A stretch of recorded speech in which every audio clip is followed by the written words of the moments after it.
J'ai Fan TV, bonsoir à tous. Bonsoir Joe. Ça en est. La colère se lit dans tes yeux, je le vois tout de suite, je le sens, j'ai l'impression d'avoir les foudres sur moi. Et je peux te comprendre parce que ça fait 9 ans maintenant qu'on n'avait pas rencontré la défaite face à Marseille. Et ce soir, avec la plus mauvaise des manières, bah on la perd et puis salement. Tu sais, la colère tu la lis dans mes yeux, ouais. Mais tu la liras que dans mes yeux.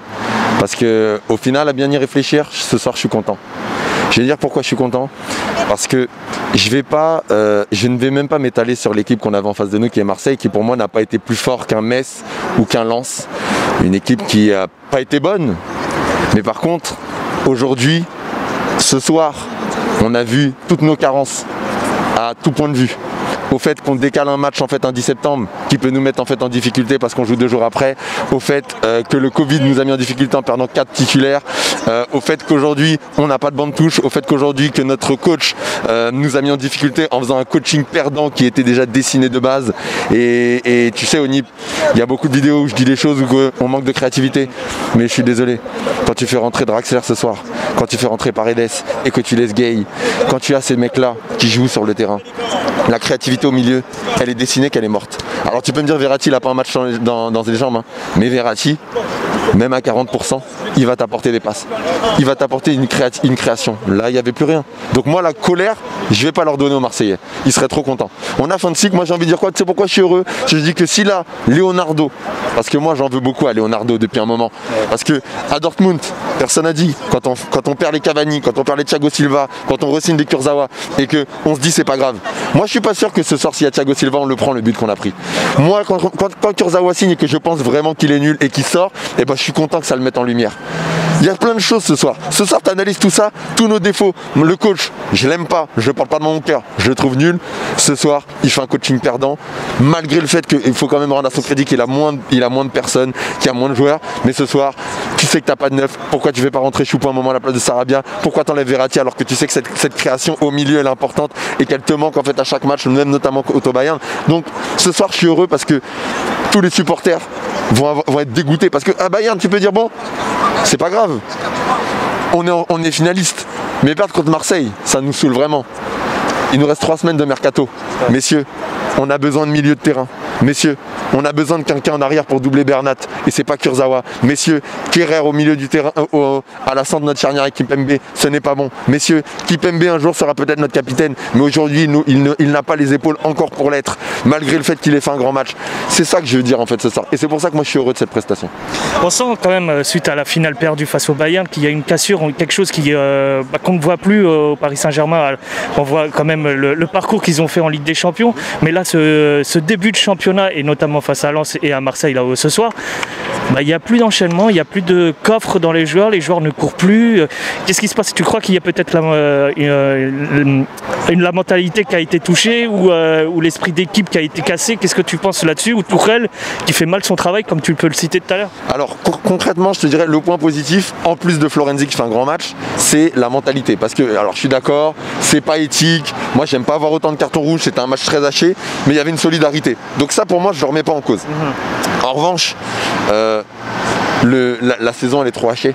En fait, le Covid notamment nous a mis mal parce que quand tu regardes, on a la finale de la Ligue des Champions qui n'était pas forcément prévue dans le calendrier. Après on déplace en fait PSG Lens. Au final pourquoi?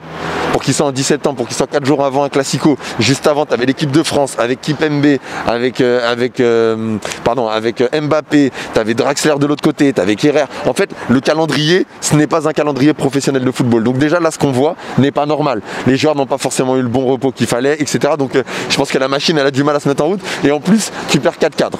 Voilà. Donc ça, pour moi, c'est déjà le premier point, le plus gros fautif. C'est ce cadre qui est anormal. Dans une saison classique de football, il ne se passerait jamais ce que tu as vu. Et tu n'aurais pas Navas qui est pas là, qui est ton cadre en fait derrière, qui trace sur ta défense. Tu n'aurais pas Marquinhos qui est super important comme tu l'as dit et qui a un jeu de tête énorme.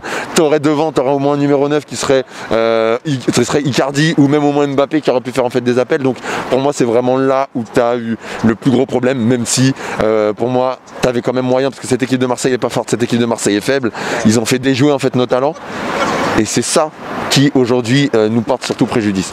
Là on va se concentrer sur Neymar. Neymar qui a porté souvent la balle et qui a essayé de trouver des solutions. Je trouve qu'il a été isolé, un peu esselé. Ils ont voulu jouer sur le mental de Neymar aussi également. Qu'en penses-tu de l'attraction, en tout cas le jeu qu'il y a autour de lui pour que Neymar puisse trouver des solutions devant les cages adverses? Le jeu autour de Neymar est famélique. Il est scandaleux. Il est, c'est pas du foot. En fait, je demande vraiment à tous les gens qui aiment le foot, qui sont amoureux du football. Parce que tu sais quoi, j'ai commencé à déjà entendre Neymar a trop dribblé, Neymar a été mauvais. J'ai même vu que Neymar, il a la pire note sur certains sites, des 2,5, etc. Déjà, là, on le tue. Neymar, et je le redis, sur ce match, hormis avec Florenzi potentiellement, Neymar est de loin, mais de loin, hein, le meilleur joueur ce soir. Ce que les gens ne voient pas, c'est que si Neymar, tu lui passes la balle et qu'autour de lui ne se passe rien, parce que tu as des défenseurs qui vont juste refaire la passe, parce que les gens ne font pas des appels, parce qu'à un moment, il n'y a rien qui se crée, et ben tu vas voir en fait le déchet de Neymar. Mais le football, c'est d'abord fait de déchets. Et lui, il va essayer de créer, provoquer pour faire bouger les choses. Et je me répète souvent, mais Neymar aujourd'hui, il a fait un grand match, mais autour de lui, il n'y a personne. Et ça, tu l'as encore plus vu quand Verratti, qui est l'un des seuls joueurs avec Di Maria, qui est à son niveau technique.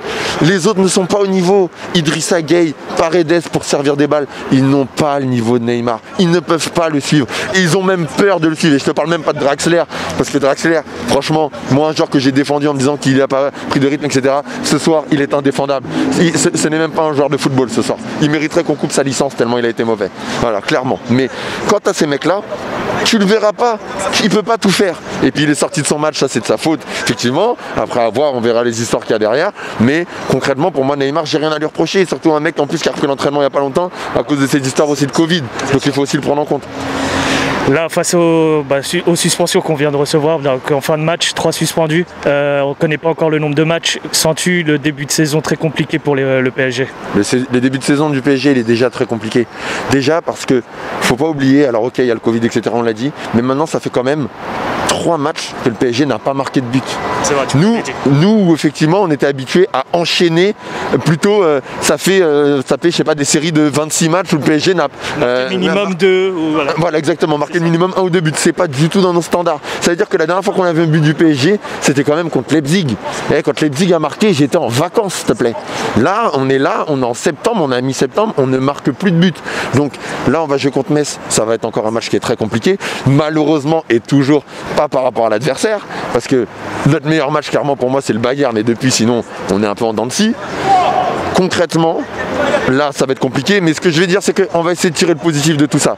Le premier point positif pour moi c'est que Leonardo, qui pour moi fait pas le taf depuis 1 an, parce qu'on a fait voilà les départs et on n'a pas les arrivées, bah déjà là tout le monde va dire hey mec, on a perdu l'un des matchs les plus importants de la saison, tu vas pas pouvoir te cacher, on a 3 semaines. Voilà, lui et tout le staff, je vais pas mettre que lui, mais en tout cas dans la cohérence du projet du club, il va falloir prendre des risques. On n'a pas d'argent, aller chercher un petit jeune en Uruguay ou je sais pas quoi, ou en Ligue 1, mais tu me prends des mecs qui en ont envie. Il y a des mecs en Ligue 1, tu peux aller les chercher. Il y a d'autres clubs qui le font. Autre point, et ce qui est très important, c'est que je me dis, voilà, là contre Metz, franchement, même là tu te dis, ah, on va avoir un match, on va peut-être faire 0-0, on va peut-être perdre, c'est possible. T'en as à dire que tu peux perdre contre Metz, mais je me dis, ben voilà, on va peut-être partir avec un championnat, là on est lanterne rouge, on va peut-être partir avec d'autres équipes qui sont à 10, nous à 0, et on aura une remontée à faire dans le championnat qui donnera peut-être un petit peu de piment au championnat. J'essaye de voir le point positif, parce que si je m'arrête en fait sur ce qu'on a vu et sur notre contexte, aujourd'hui, on est dans un état d'alerte rouge importante. Donc là, il faut vraiment que le club se bouge. Et vraiment, super important, les Marseillais, ne vous voyez pas plus beau que vous l'étiez. Il y a un contexte, il y a un tout. Tant mieux pour vous, vous l'avez gagné. Ça n'empêche pas que vous avez un niveau qui est famélique et que vous êtes nul. C'est juste que nous, aujourd'hui, on se regarde. Il faut qu'on se regarde. Le pire ennemi du PSG, c'est le PSG. Et aujourd'hui, on n'a pas été à l'auteur en fait, de nos ambitions et de ce qu'on veut faire. Très bien, je te remercie, Joe. Merci, Annie.